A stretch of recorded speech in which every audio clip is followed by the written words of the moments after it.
em nghe phút giây, làn gió dịu êm đưa em ra đi, em đang chỗ nào? Cơn mưa kia vẫn rơi, anh vẫn ngồi đây mong chờ em. Cơn mưa kia vẫn rơi, hãy níu em về đi, quay về trở lại giây phút đầu. Đừng bỏ lại anh nữa mà, chỉ còn lại ký ức đó.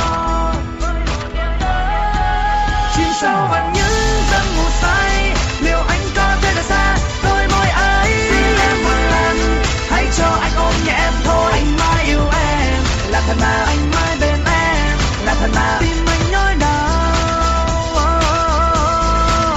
Đừng làm nước mắt anh rơi, cầu xin em im. Anh như đã im lặng thật rồi. Đôi chân anh giờ đây về đâu? Biết đi đường nào để tìm được hương thơm của em, để tìm được nơi em đã đi.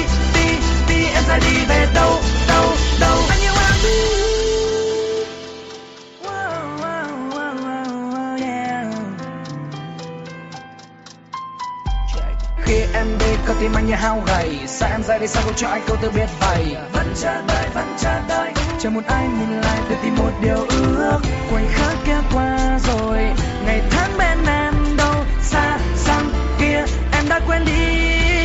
Chỉ sau những giấc ngủ say, liệu anh có thể rời xa đôi môi ấy? Xin em một lần, hãy cho anh ôm nhẹ em thôi. Anh mãi yêu em, là thật mà. Anh mãi bên em, là thật mà. Tim anh nhói đau.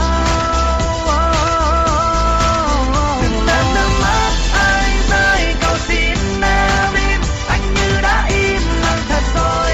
Đôi chân anh giờ đây về đâu? Biết đi đường nào để tìm được hương thơm của em, để tìm được nơi em đã đi.